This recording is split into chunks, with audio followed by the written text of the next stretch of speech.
Welcome to the Node Guardians YouTube channel, where we discuss all things blockchain, smart contract programming, distributed systems, and cryptography. I'm Sam, and today I am hosting this episode with Hector, who is our quest designer, backend master, and smart contract wizard at Node Guardians. I'm really stoked to introduce a new concept this week, which is called Ledger Lockdown, a more privacy-oriented kind of podcast that will be aired every month on the channel. And as a first guest for this new series, we're having Kenan, who is a security researcher from ChainSecurity. It's actually funny to say. I'm really happy to have you here. How are you doing? I'm fine. I'm fine. Really, really glad to be here. Super happy. Yeah, looking forward to it. And how are I you mean, guys doing? Of course. we're good. We're good. So are Good, we? great. So are we? Usually, what we like to ask our guests when they come on the podcast is, yeah, if you could tell us a little bit more about your background, how you ended up in that space, that'd be cool. Yes, of course. So I can give a full story that is relatively short. So I am a security engineer at ChainSecurity. So what I mostly do is looking at code and trying to find attack vectors and try to exploit these contracts. Mostly these are, of course, not on chain yet, so not real exploits, but we are trying ways or finding ways how to help our clients secure their code base and secure the users' funds. And I'm now for 2 years at ChainSecurity, soon to be 2 years. And yeah, it's really a pleasure to be there. They're amazing. We're focusing mostly on smart contract audits, so mostly reviewing code.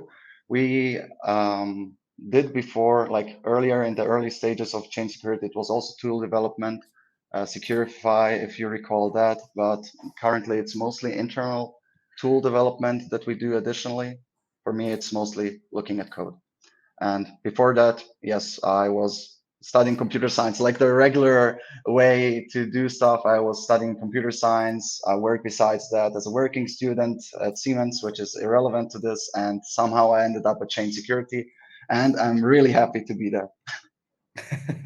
That's amazing. How stressful is it to actually have to stamp some contracts and tell people that, yeah, this is relatively safe. Trust me, it's been going through us.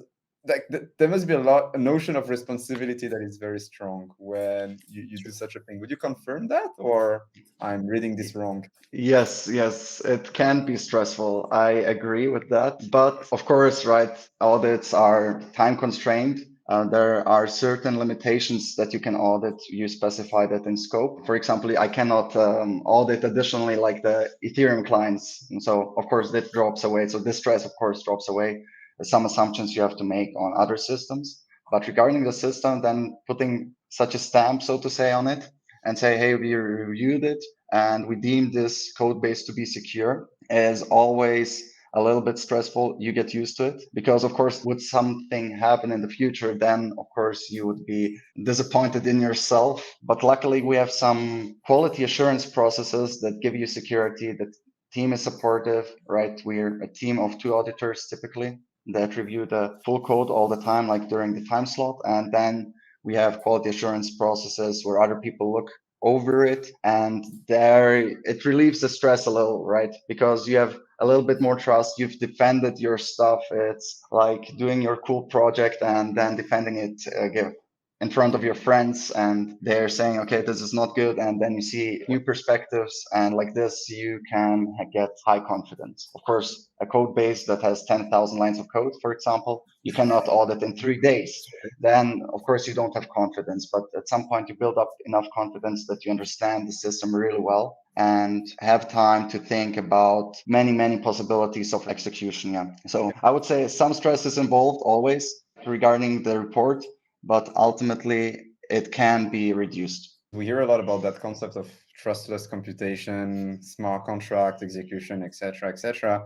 It is true that to some extent it is trustless, but I think that once the code reaches a certain critical size, you can have like the best auditors in the world, but there's always a 0.1% chance that some parameters adjust, some updates, some components slightly changes, or someone who is on a good day is reading your contract and feeling inspired and eventually manages to find something to exploit it. So it's a very tricky position, I can imagine, but it was definitely interesting to know more about the flow behind an audit. So you have basically a pair of auditors that can confront their visions when they're assessing the code, and that gives, I guess, a more holistic, exhaustive approach to auditing the contract. Just to make it clear, you were studying CS in like at university, and then you were doing some pen testing on the side. You were interested, you were into security, and you told yourself, might as well do some security research. Or what exactly happened? I would love to say yes, actually, to this, but I cannot say yes. When I studied, my main in the bachelor's is quite general, right? We had some courses where we had some formal verification stuff. We had some courses regarding software engineering and distributed systems. So I liked all of those. I liked distributed systems actually quite a lot and some theory behind it. So in my bachelor thesis, I started actually going into blockchain with some publication then that I wrote about payment channels. So it's not super relevant, but I'm still super happy that I did it.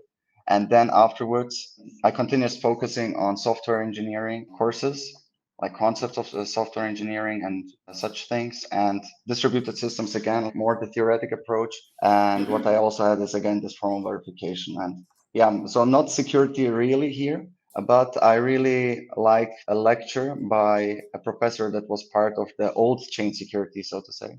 And he gave also some lecture, or he's invited someone from ChainSecurity at that point to give a guest lecture about this Securify thing and this formal verification of smart contracts, which I really, really liked. So that's actually how I came up with ChainSecurity 3 years or 4 years before I joined. So I really enjoyed that.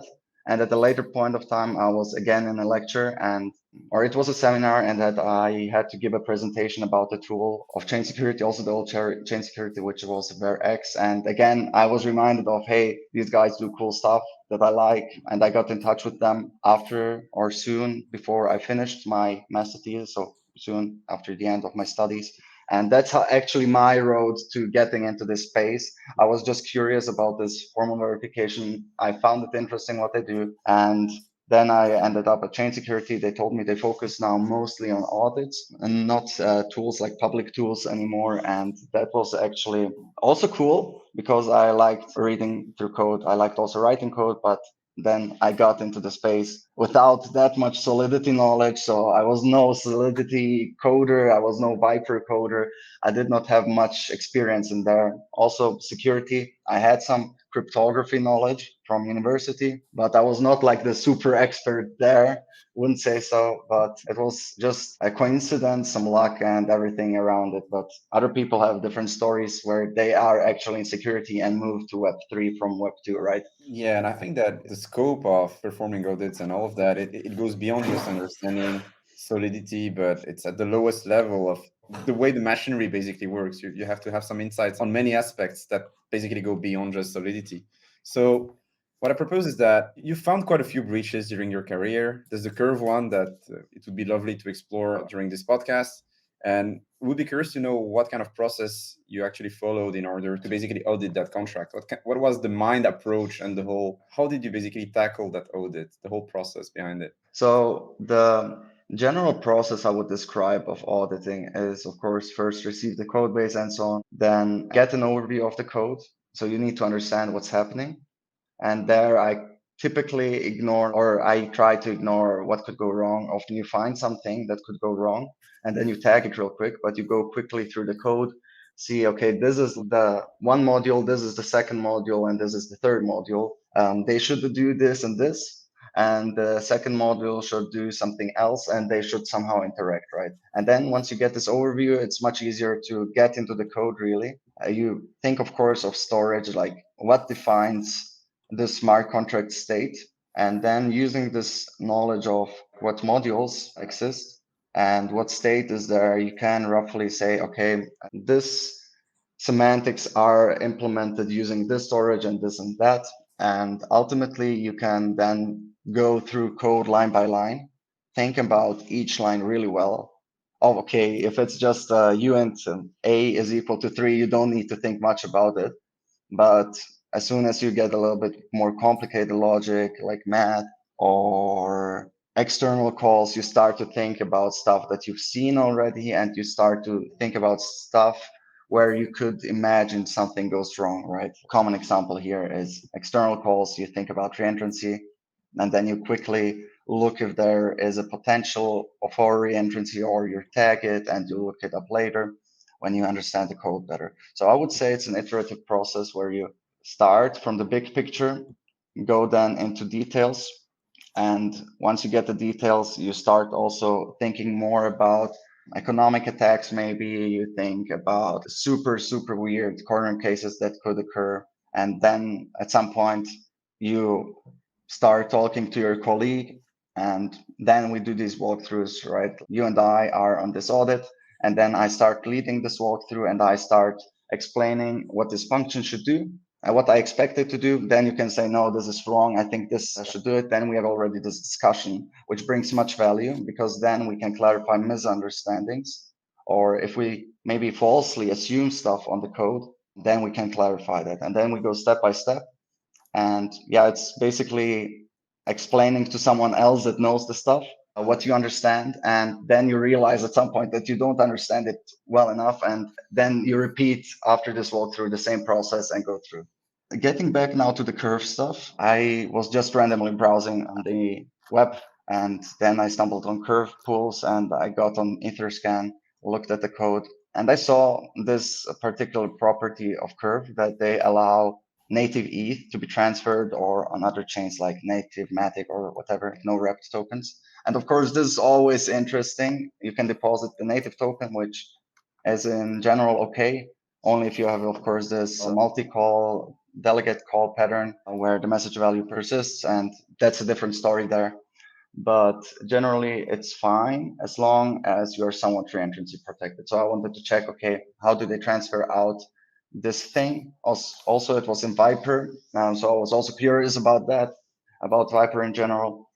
And I started looking on these transfers. I saw, okay, they transfer it in all functions if you wanted to, but they had reentrancy locks. And then at that point, I was like, okay, this is not so fun from a security perspective. It looks legit. It's unlimited gas, but if they have reentrancy locks, right, it should be safe. But then I remembered actually that's also some stuff for the ecosystem. You have to know stuff about the ecosystem, right, to find some vulnerabilities. And I was thinking, okay, many protocols use actually curve-LP tokens. And I saw this pattern like that they first transfer ETH. And I was then curious, okay, what happens if I transfer this ETH out and the other tokens remain there? And of course, they will be transferred later on, but they are still somewhat there. And I was wondering, okay, this could be really, really interesting. And yeah, that's ultimately the discovery of this read-only reentrancy thing, where we found this issue that did not affect Curve, but other protocols integrating with Curve with actually this get virtual price thing, which did these reentrant or vulnerable computations. And they were used in price oracles, so lending protocols were affected, mostly lending protocols, I think, and some other stuff where they use price feeds. But if you want, I can actually go into the code of the most interesting pool, most likely. I just wanted to get your opinion on something. When I read through the vulnerability, I found it funny, the name of read-only reentrancy. It's still very interesting, but I just wanted to know how is that different from a non-respected check effect interaction pattern? It's actually the same. If you break it down, Okay. it's just a regular reentrancy pattern, right? If Curve did not have the reentrancy locks, then it would have been also vulnerable. But in the end, it's exactly the same thing, but we named it read-only reentrancy because it's a subclass of reentrancies. If you take reentrancies in general, what we thought mostly of is contract does a reentrant call out, and then the reentrant call gives the control over the execution flow to the attacker, and then the attacker reenters that very same contract. Then there were some interesting cases that came up where you enter one contract and then you go to a trusted contract and re-enter that one, and that one is looking for the state in the first contract that you entered, and here or does also stuff there, but without reentrancy protection. So there are many variations of reentrancy. This one was more specific to that. Why we named it read-only reentrancy. It could have been view reentrancy because it was like reentering view functions. That was the main logic. But the checks effects, what's the third thing? Pattern. Interaction, I think. Interactions, yes. Checks effects interactions pattern that one is also violated there. Typically, users, of course, or developers ignore that when they have reentrancy locks, and here reentrancy locks did not protect you. So that's maybe the most interesting part, that not only your non-view functions have to be protected, but to some degree your also view functions, or the more important ones. Simple ones like who's the governance address, that you don't care about typically, or you care about it, but that's not something you could affect through failure through this checks effects interactions pattern, right? Yeah. Hopefully not here. Hopefully. Otherwise, then something is weird is going on. But technically, it could be possible where a governance contract does an external call, right? And then for some reason, something happens there. But who knows? Who knows what will come and what is possible, right? Super cool. I think that you were about to share something on the screen. Yes, I have to figure out how to share screen, and I found it, I think.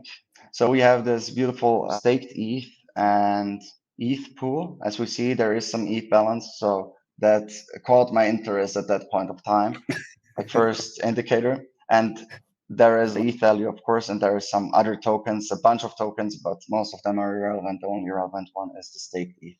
Now, I believe that's the right one. Let me just check if this is not the factory pool. I believe it's the right one. It has quite a lot of liquidity, yes. And how I started here, of course, there's quite a lot of stuff, and I wasn't interested in that so much. I just wanted to see, okay, Ether scan is also not nice. I wanted to see what is going on when I swap. Like I see here this init function, but ultimately the most interesting part I stumbled on was at some point when I got into this exchange thing, and I want to see what happens if I trade. And yeah, there I saw this raw call. Then I tried, of course, before roughly to understand what this magic is doing, what these computations are doing, like with this get y. It's basically implementing the curve white paper, solving for a variable and this invariant that they defined for their pools. And so I tried to figure out what this does. At some point, I understood roughly, but it was not even that necessary. Before I fully understood, I went further and I saw this raw call and I was like, okay, interesting. But here it's at the very end. It's not so interesting from this perspective, right? Like it's just some transfer out and then the function ends. So that one was not super funny. So I went further to try to understand what happens. How do I add liquidity? And here we have this add liquidity function that I saw. And yeah, I just went step by step basically through these functions to look at them, how they roughly work. So if you interact with protocols, or if I interact with protocols, I try to roughly understand them, how they work. And here we have this add liquidity. I can zoom actually a little bit in. And yeah, there's quite a lot of going on. It's not killed. Here we have some invariant stuff going on. Then we see the LP token, so interesting for Curve. We have not only the pool, we have often, not always, we have these LP token contracts, so they're not part of the pool. And I was curious about that. I looked a little bit at their basic token, so nothing special, like basic LP token. And now it was interesting, like when I add liquidity, I add to some balances, and yeah, stuff happens like admin fees. And ultimately, I compute this D variant that I have, and yeah, nothing special. I mint these tokens. So that's what the basic add liquidity is, super trivialized with skipping quite a lot of stuff. But what I want to get into, once I got then into this removal part of liquidity, how that works, I saw two different functions: remove liquidity imbalance and remove liquidity. Of course, at that moment, I did not care about remove liquidity imbalance because I could imagine what it does. Remove liquidity, but you can define the ratio, so it includes a swap. And now I was in this remove liquidity function. And of course, what's nice, you read these docs that you have. Often when you audit, you don't have docs, or when you look at code, you don't have real docs in code, and it's just assumed to be understandable by code. So obviously you first read the docs. Then next thing you see is this, what is this balance is doing, and what's this endcoins, for example. This endcoins is the number of tokens that are in this pool. So in this case, it would be 2. so that you can find as a constant. Now, this is maybe the interesting part is self-balances. You can get curious about it. You check quickly for this function and you see, okay, it's some stored balances that we have deducted by some admin balances minus the value, right, that we specify. And the other one is like something else. It's the second coin, the balance of it. And yeah, nothing super special. And then, yeah, I get back to remove liquidity. So I know roughly what this is doing. This gives me like the amounts, right? And then I get a bunch of stuff for, especially here, the total supply. And now the crucial part comes where we basically burn the LP token from the message sender. What this means, we are doing here some state changes, right? And here we had some minor checks. So we have the checks effects pattern like this. Oh, it can't, no, we don't have any checks because we don't need them here. It's doesn't matter if it has been killed. But generally we have here effects that happen. And that's interesting because now in the next step, what we have here basically is we iterate over coins. Now, in this particular case, when you transfer out, of course, you have different transfers. These are different external calls that yield some storage rights, of course, right? Like here, this transfer, this other transfer, this one would basically yield a different storage right in a different contract. And now what we see before is the raw call to the message sender who receives the funds, right? So as Hector described, it's this violation, not in this very specific contract, but it's actually going on here, this raw call. And afterwards, we would have in the staked ETH contract, we would have some storage rights. Oh, wait, I think, yeah, we have this storage right of removal, right, to the message sender. And now what happens in this thing, at this point, we have burned the LP token. So first effect that happened, then the second effect of the storage of the other contract is not really taking place right now. So at this point, we have this inconsistency of state, which is generally the problem of reentrancy. Now, what's interesting, now we can think about, okay, no reentrancy, that's bad. And the next step was essentially to think about, okay, where is the state actually used? So what I was suspecting, of course, the virtual price function that I already was a little bit aware of, that this one should somewhat use these balances. Earlier I said, I believe it's internal balances, but this is, I believe, wrong. It's the ETH balance here and the balance of the token. And that's the beautiful part. Now we see that here this balances for sure will give us something wrong because we've updated one state, did the external call, but we did not update the second state. And that's where the interesting part happens, right?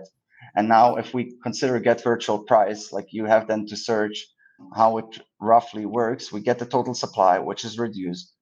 And we get the D. So what is the D? It's computed based on the balances. So what I have done then, basically when I saw this occurrence of balance off, in the balances, I search for balances.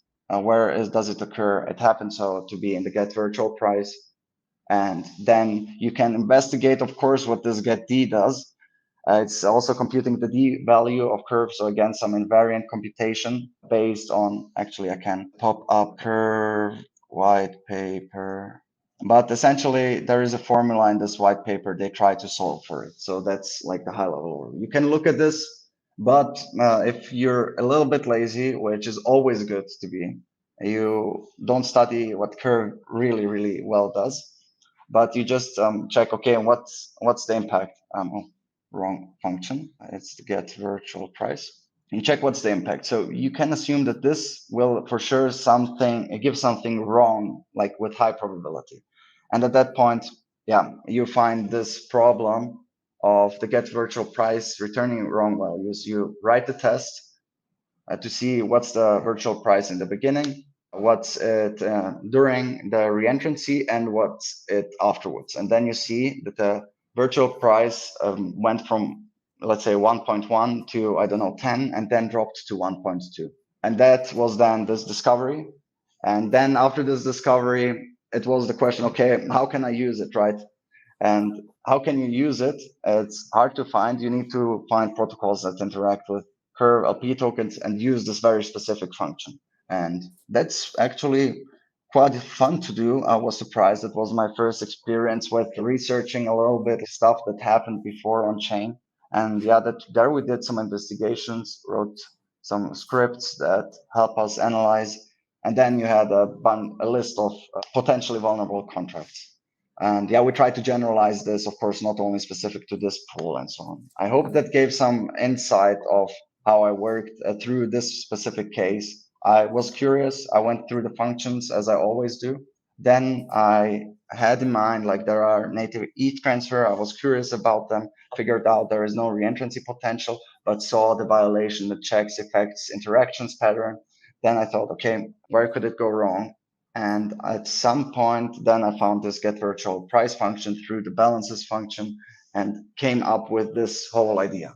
And then the investigation started. I hope that this short summary in the end was better than the full explanation that I did here.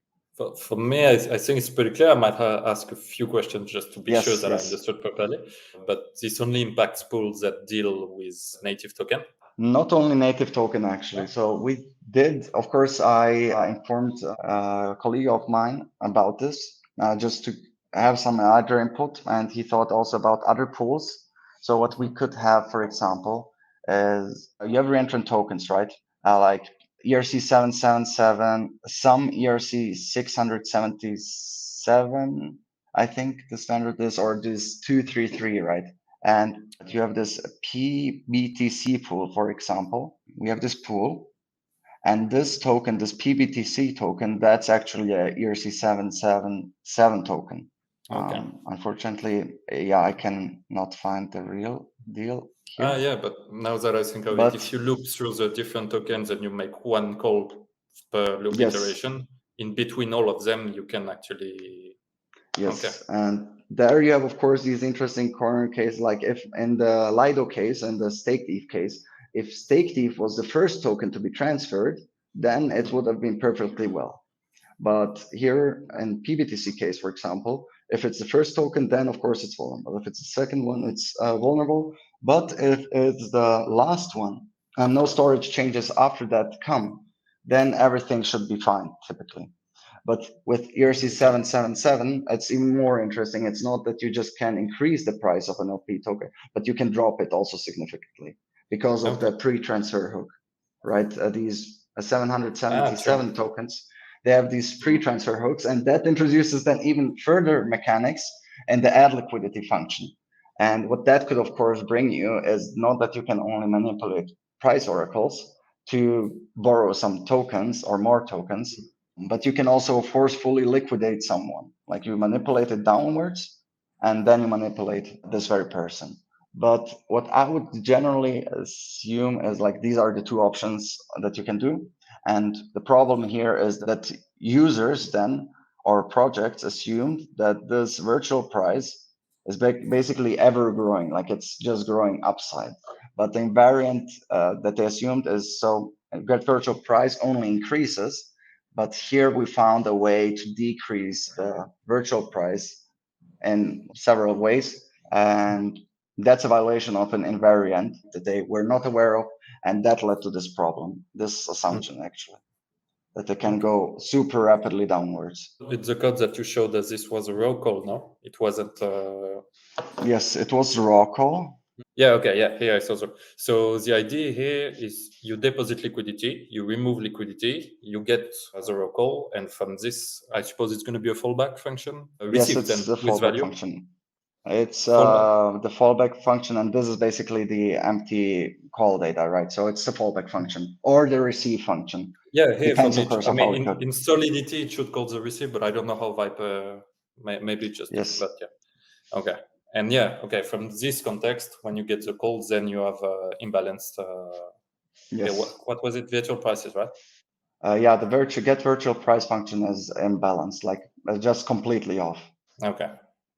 But what's interesting about it, maybe for the people out listening, once you get an attack, it's always fun to try to improve it, right? What is the limitation of this attack, of course, is the high liquidity that you have in this pool, which is bad, okay, that we cannot really manipulate.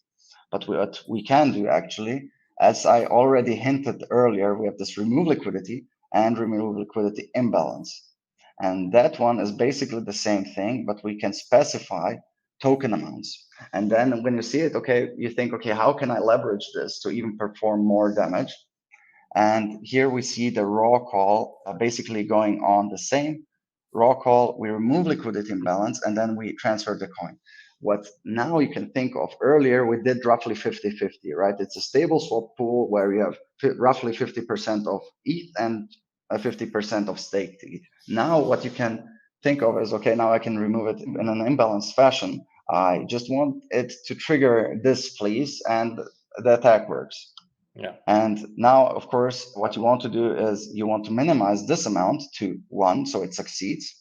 But then during this thing, you already have burned many tokens, much LP tokens, and now we have way too much balance in stake thief. So it's always worth investigating, I would say, not only the simple versions of the attack, which often is sufficient to drain some protocols, but here in our particular case, we had to use this remove imbalance to even push the manipulation of this staked ETH pool, because that was the one that was mostly used. For other pools, it's super simple to do. For this one, because there is much liquidity, it's hard to do. So there is also this economic parameters that you have.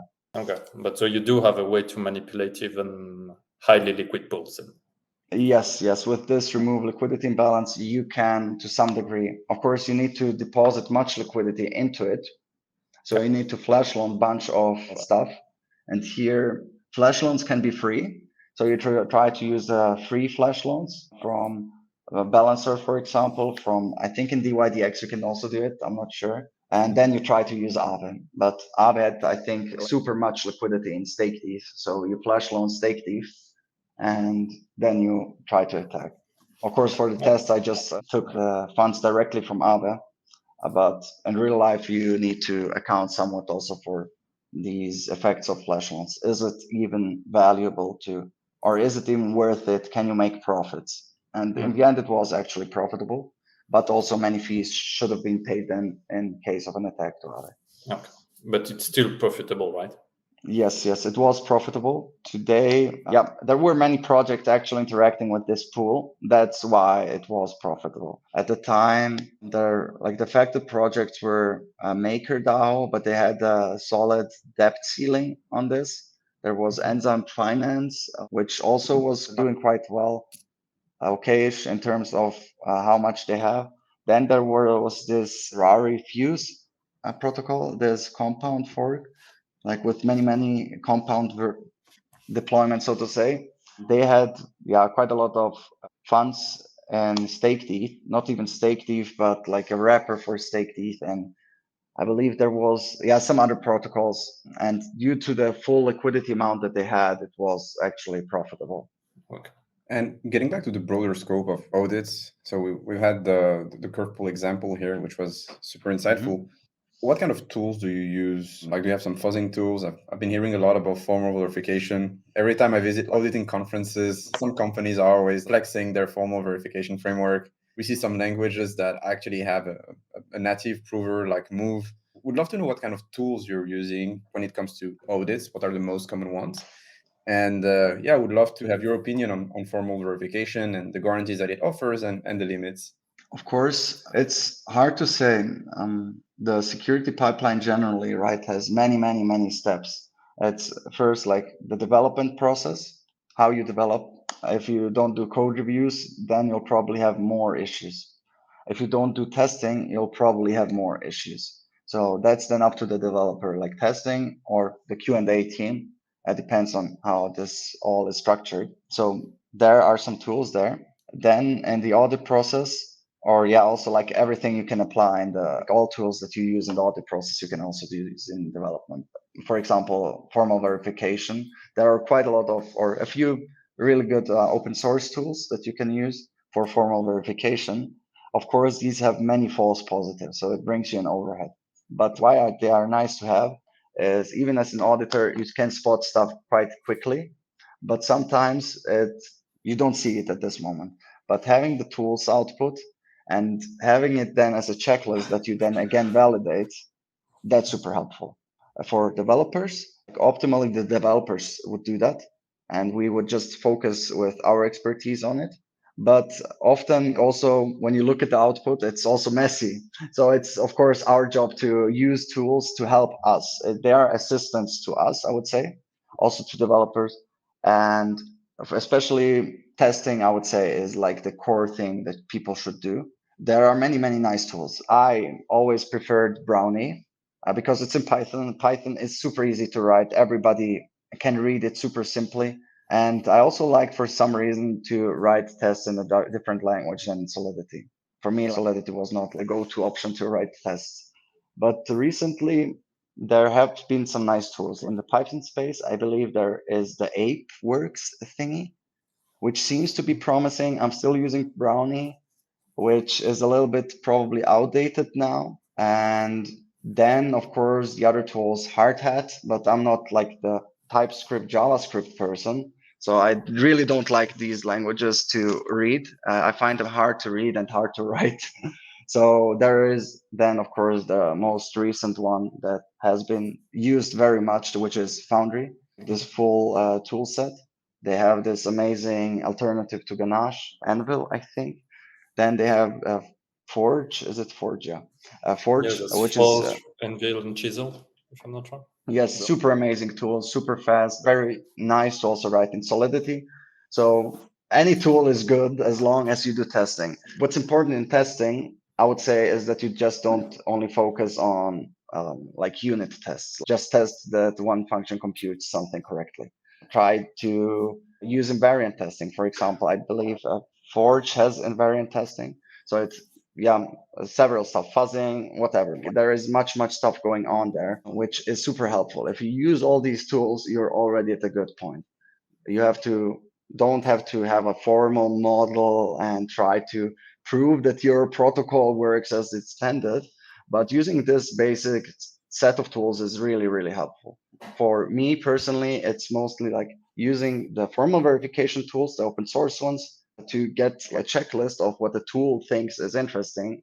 The tool will tell me, okay, they have like bad naming. I don't care about that. I ignore it. But then it will say, hey, you have a reentrancy, a potential and an external call. I see, yeah, it's a transfer function for an ERC20 token. So this could be an ERC 777. I can report this to the client. Then maybe the client says, hey, we don't plan to support this. So you add it somewhere in the trust model, or you add it as a node, like with ERC 777, but the governance is expected to not add such tokens. Otherwise, you have a violation in the trust assumptions of these tokens. And like this, you can quite well do stuff during audits because you have not much time. You have a big code base, you have 2 weeks, and then you have to spend your time wisely. So is it worth it writing for each finding that I have a test that validates it if I'm very confident that this is the case? Probably not. So I report it to the client, and 99% of cases, it's really an issue. Sometimes, of course, it happens that you spot something, you think it's wrong, then the client or the other person tells, hey, maybe that's not correct. And then you're, oh, thank you, you're right. But in 99% of cases, you are typically in a right direction of pointing people to like potential security issues. So testing during audits can be helpful if you are yourself not sure, just to confirm your expectation. It can also be helpful if you want to check for some invariants, you do invariant testing, but that costs time for the setup. So optimally, you use the framework that the code base uses, but then maybe the code base does not use, I don't know, Forge, and then you don't have invariant testing. Then you have to set it up in Forge and try to write your tests real quick in Solidity and try to explore.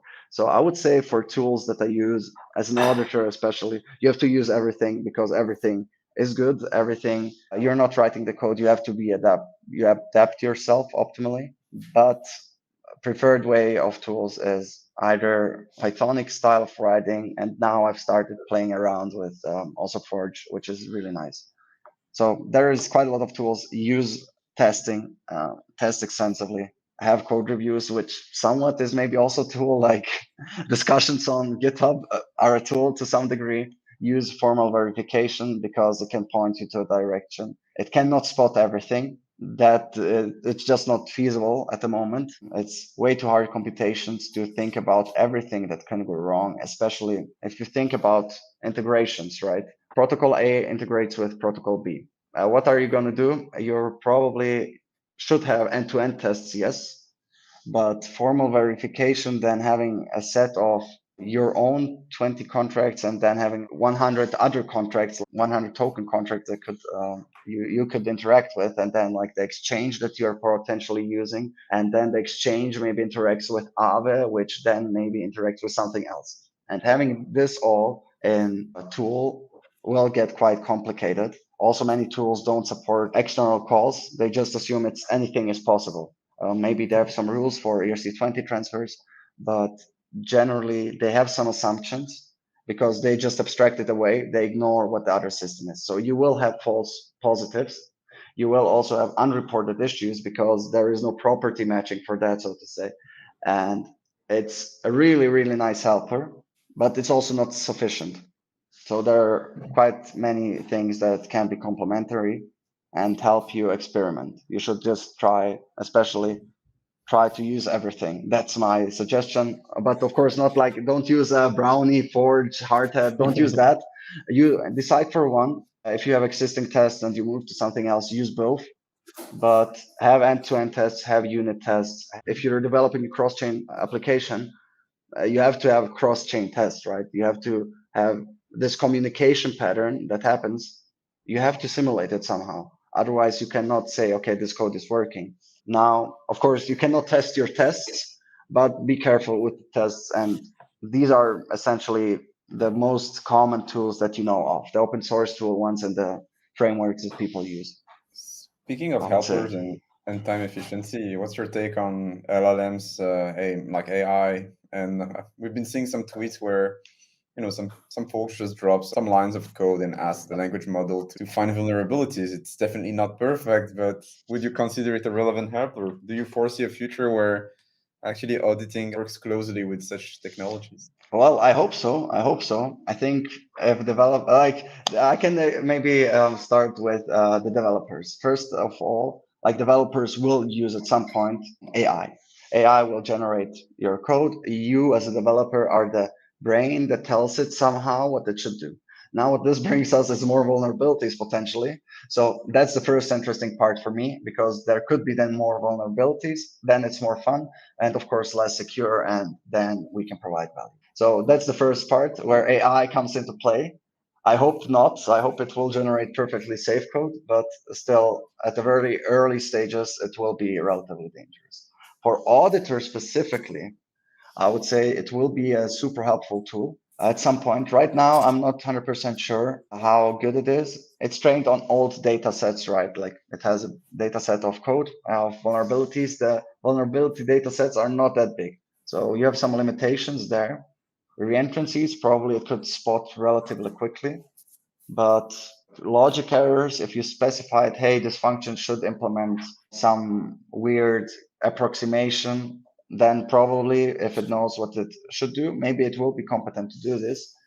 But if it is a novel vulnerability, let's take, okay, I don't have an example now, but if it's a novel vulnerability, it will probably not detect it. But eyes, like human eyes, I believe, could detect it. So maybe in the far future, it could even take this workload off of us, where auditors specify it, hey, can you please check this code? Think about, or yeah, try to investigate, or whatever, how you would phrase it, try to investigate the possibility of this and that. And then it maybe could come up with something by deriving some logic. Who knows? I am super open to this.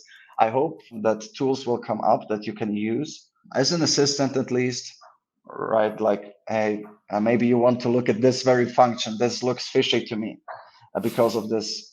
That would be super fun. That would be super fun. I would enjoy it. I don't believe it's suitable for or a replacement for testing or for audits at the moment or any other quality assurance process, but it certainly is an extension of what allows us to spend more quality time on code.